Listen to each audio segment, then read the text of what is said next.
Broadcasting to you from Trailer Island in the heart of Louisville, Kentucky.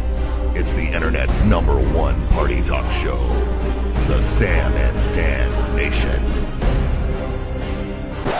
Miss Elske McCain, such a pleasure to have you on the program tonight. Thank you for being here. Well, thanks for having me. Well, it is our honor, and first of all, once again, happy birthday to you. Thank you. And you said you had fun. You had a good birthday? Yeah, pretty much the whole Labor Day weekend was kind of celebrating. Well, once again, you know, we're so excited to have you on.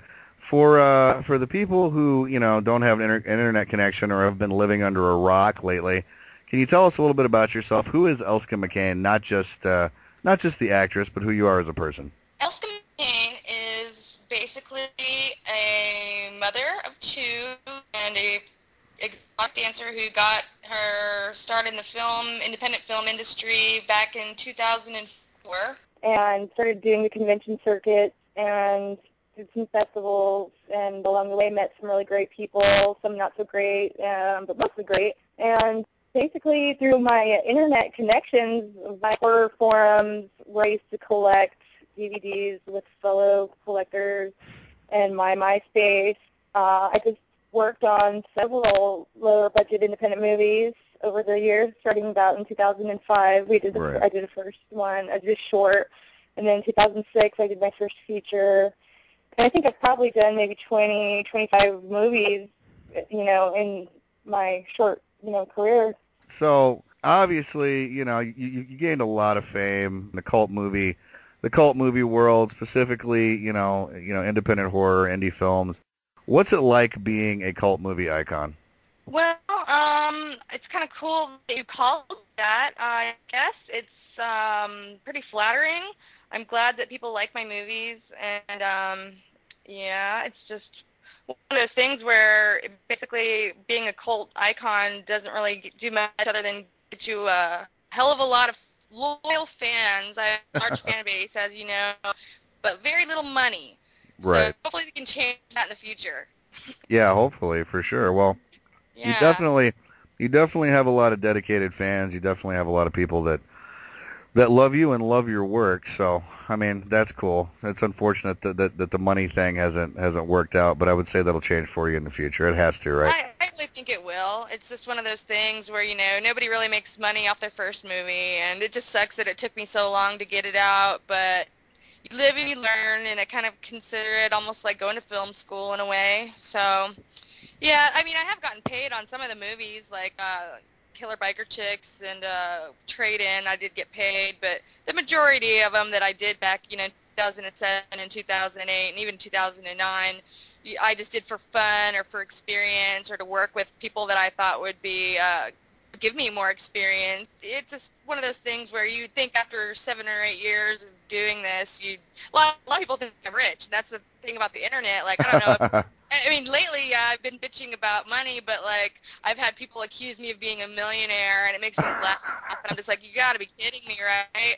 Yeah. People think, you know, just because you're famous, you're rich, and that's just not the case. Not always. One bully actually blogged that I had millions in the bank, and I just like was baffled. I was like, why would he even think that? I don't know. I have no idea, but I guess, well, hey, you know, maybe it'll help my image. Lately, I've just been a little bit more raw and honest and telling people, you know, I don't have any money, and it's kind of just to show that, you know, trauma in particular, the stories that we've all heard over the years are true, that nobody, you know, makes money with them, and that's just... It sounds like they really kind of fucked you.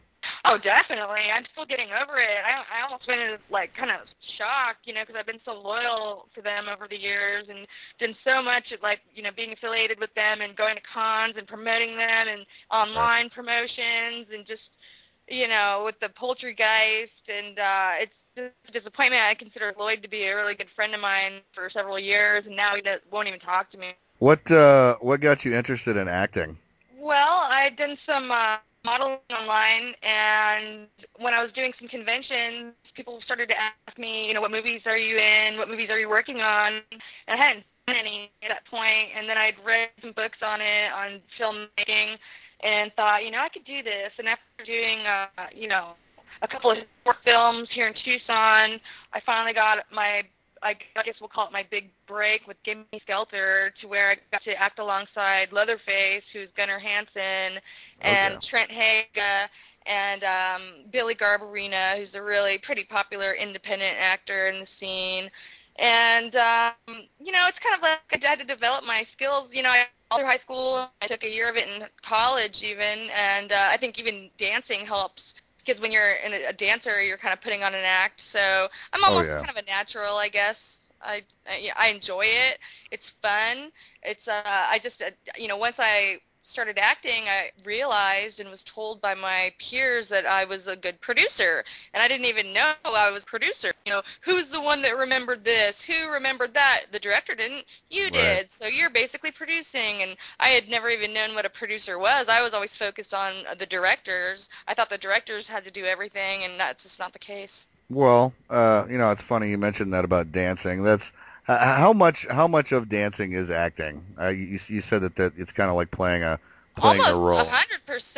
I mean, you have to act like you're happy to be there. You have to act like you like everyone.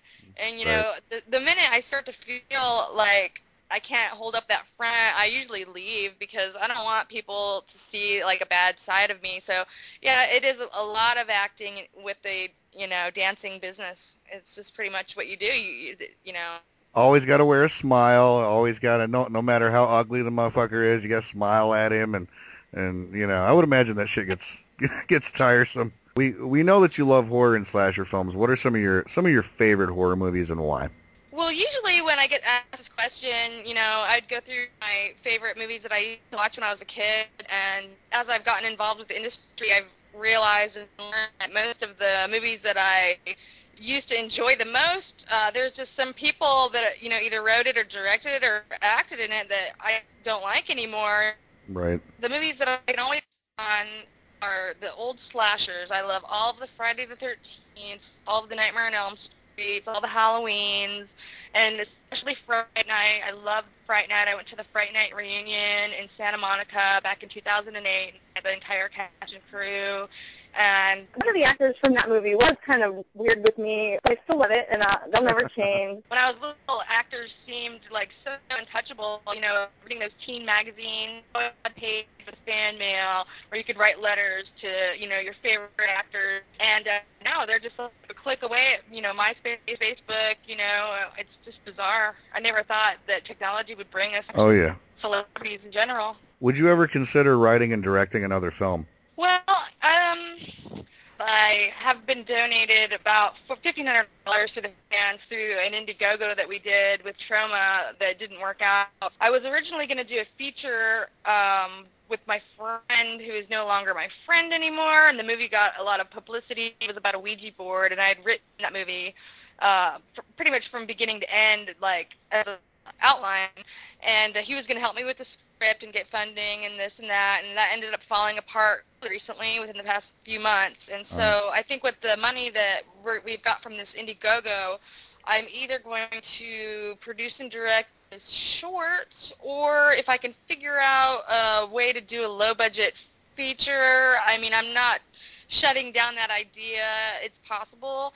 It's just kind of one of those things where I've just gone through so much trauma, no pun intended, recently, right, without getting screwed over on the movie and all this and that I just need to kind of refocus and just take some time out and rethink it over and, see which direction I want to go in with this, but I am definitely going to shoot something. Awesome. Very cool. Yeah. Your fans will love to see that, I'm sure. Does now, talking about you working as a dancer, does your fame from working in the movie industry help or hurt your work as a dancer? Like, do you have fans that come in and see you as regulars and stuff like that? Or Oh, definitely. I mean, even today, I had people coming in who follow me on Facebook. I had supporting my film career, at the club. I used to sell DVDs at the club, and, even sometimes I'll just carry one around in case anyone wants to buy it. And, the only time it embarrasses me sometimes, like if I'm not expecting it and I'm in dancer mode, he comes in and like, hey, it's Jessica Rabbit, or right, it's the movie star, hey, it's Green. And then all of a sudden I gotta switch back, and it's like, You know, it's kind of almost like a dual identity to where it's like really hard. I can like do stripper or I can do movie star, but like trying to mesh them together when I'm not ready for it can get confusing. But I'm getting good. I'm getting better. So do you? We're curious. Do you have any funny or weird stories from your experiences working as a dancer? Like anything just weird I have happen? a ton of weird things that have happened, but the thing that sticks out the most was most recently I was working a night shift, and this one guy did not want to pay me the $10 that he owed me, and so I was trying to be professional about it and go get a manager. Meanwhile, the guy starts cursing me out and calling me, really horrible names. So what I did was I away, and one of the other customers, who was a really big guy, heard the guy calling me names, just looks at me and he goes, "I'm going to get your money." And so he goes over to this little guy and starts saying, "You ain't supposed to talk to a woman like that." And then they started beefing it up, throwing, names at each other. And then the guy that was, his intention was to get money and stick up for me, he ended up slugging this little guy and missed and landed me right in the chest. Oh, that's so rough. It was really funny, though, because it ended up being this huge brawl where the cops got called and paramedics and whatnot. And I got really lucky because I really didn't get hurt too bad. It was more of a shock factor. But as they were, like, carrying this guy out, the one that had hit me, he was like, "I got your money!" And he handed me a 50, but I look at it, and it's only half a 50. So I just, like, rolled my eyes, and then I looked on the ground, and I saw the other half of the 50, and I grabbed it. And then I went back to the dressing room, and the manager came back and taped it back together for me. So the way I look at it is that I kind of just took a hit for $50. So it is what it is. It was almost not getting money. It's terrible. I don't think I'm going to work at midnight anymore on a Saturday night. I'm going to stick to the day shifts where it's a little bit more mellow. I don't really need that. It's kind of just, it's the world is a dangerous place, and I've seen many brawls, and I've been close to them, but I've never been hit before. And being hit by a guy is just like, But I got lucky. It wasn't my face or my boob or anything. It was just in my chest. So yeah. I went home and just iced it up, and really was only sore for a day or two, and didn't bruise or anything. It just was a little red. So other than that, I saw a girl once who was climbing the pole, and she fell and hit her head so hard that she knocked herself unconscious. I had to call the paramedics and come pick her up. Damn, dude. And things like that happen all the time. Wow, that's crazy. It's a dangerous job, and we're not insured, so I don't really even do the pole. I find it to be dangerous, and, I was in a car accident 10 years ago where I broke my foot and my ankle in, like, 5 places. So, I climbed the pole a few times when I've been drunk. I was at a bar in Hollywood, and they had a pole there. I was there with all these celebrities, too, like Eli Roth and James Gunn, and everyone's there. I just got all drunk and wasted and climbed the pole. And then the next day, my foot just was totally bruised, and it hurt so bad that I'm like, I'm just never doing that again. It's not worth it to me. I make enough money just dancing the way I do. I don't need to climb the pole. If I climb up to the top, I'm not coming down. Right on. At least not gracefully. Not gracefully. Wow. What got you interested in doing webcam shows, and when can your fans look forward to seeing you perform? Well, what really got me interested in it was after I got ripped off for the movie, I was so upset because I had been making plans on what I was going to do with the money. I didn't think I was going to get, like, mega bucks, but I figured I'd at least get a few grand or enough to, like, at least, buy a car or pay back my investors, one or the other or both. And, they led me along all summer, and I still have no money. So it's kind of the situation to where I'm reflecting back to when I was 18 and my dad passed away, and my sister was 14, and so because I was already of legal age, I didn't get any money, but she got money for 4 years. She was getting like $600 a month, and I was just so jealous because she was wasting it on, like, taking all her friends to Denny's and buying, like, VW buses and just really, like, stupid things, and I'm like, you know what, I'm ready to go to college, and I could really use this money right now. So that was what really pushed me into dancing. It was kind of to compensate for the lack of funds that I did not get. And so I was thinking about ways I could, do the same thing now. I'm like, well, I got ripped off, so how am I going to get this money? I need to find a way. And I just never really even thought of going into the adult arena. I was actually against it at first, and then I just, thought about it, and I was like, well, if we can make back some of this money so that I can at least pay back my investors, get a car, do the things that I wanted to do with the money I thought I was getting, then it'll be worth it. And I started researching it and noticing that, a lot of these girls, all they do is basically just fill up the boobs, and guys throw money at them. And, I was like, shit, if I can dance and, do webcamming at the same time, that's doubling my money, and if all I have to do is oil up my boobs, and it may go further. We'll see. I'm going to start slow. Right. Then that's good money, and then maybe I'll get to, achieve my dreams that way. Right. Nothing wrong with whatever it takes, I might as well monetize my looks while I can. Shit, yeah. Nothing wrong with oiling up boobies for money. That's an amicable profession as far as I'm there's concerned. absolutely nothing wrong with that. Not at all. Well, I think the fans will appreciate it because a lot of them have been waiting around for years to buy a crappy movie for $20 just to see my boobs for 30 seconds. Yeah. And this way we just cut right to the chase, and there they are. I can assure you, honey, there will be men all over the nation reaching into their wallets as quickly as possible to get out their credit cards. Guys all over the world that are interested. I got German fans. I've got a lot of they're everywhere. It's just weird. I would say you will go straight to the bank with that. Have you considered doing any of your webcams semi-horror themed? Oh yeah, definitely. I was kind of inspired the other night, and I decided that what if Vampira did a web show if she were still alive, or Elvira, if she did it, the fans would be all over that stuff. So I'm like, well, we can do that too. Just gonna make it really goth and really horror related. We'll do the long black nails, really dark makeup, probably play horror themed music while we're doing the web shows. All black and stuff. Probably get really cool accessories and props. I'm willing to do that. I think it'll be fun. I mean, I think it'll set it apart from the other girls because I've been watching them, and a lot of the times they're just sitting in a room or sitting in their living room. And, with my horror background, we've definitely got to capitalize on that, I think. I think it'll out the other girls for sure.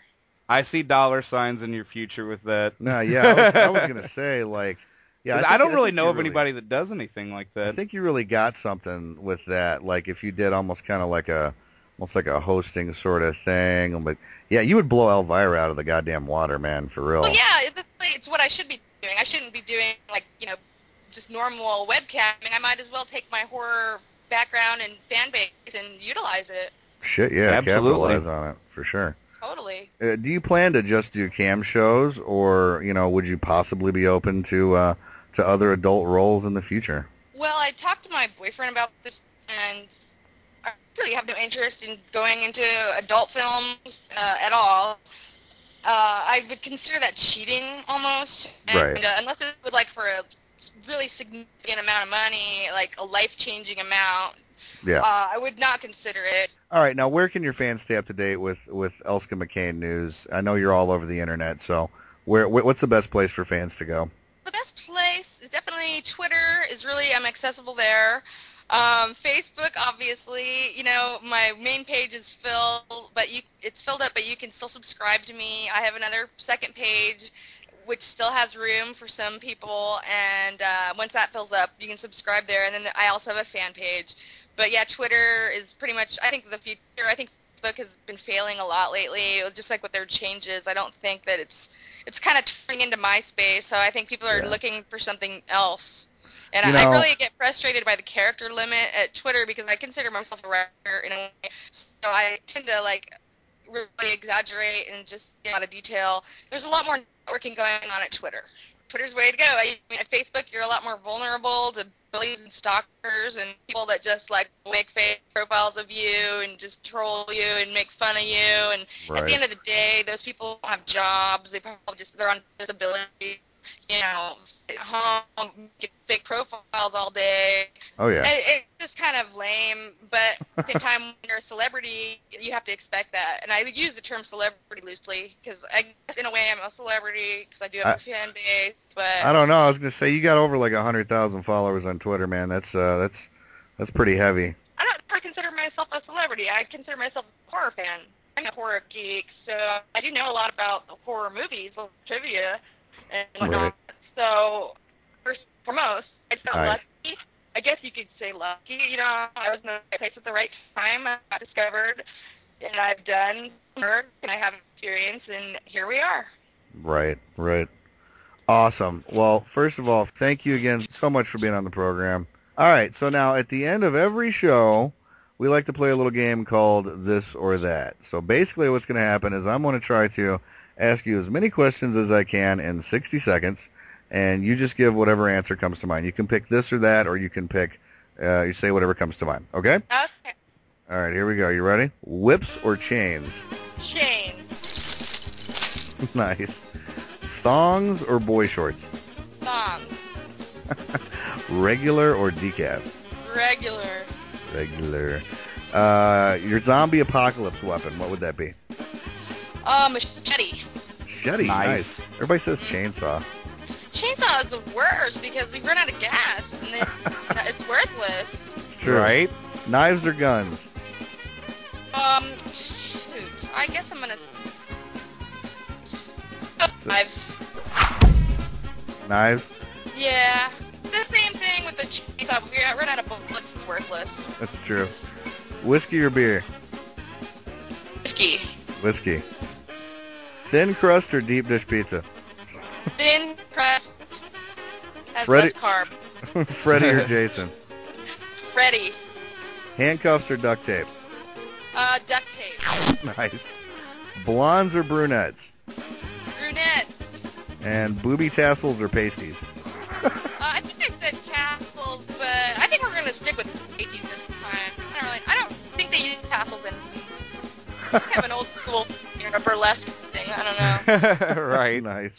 Miss Elske McCain, thank you so much for being on the program. It was wonderful having you on. Audience, please check her out on Twitter. Follow her on Facebook. Elske McCain, got a lot of cool stuff coming from you. Can't wait to see what you're going to do next. We're very excited, and thank you for being on the program tonight. Thank you for having me. We'd love to have you on anytime again. You're more than welcome. Anytime you want to come on and promote something, would be more than happy to have you on the show. So. Sounds great.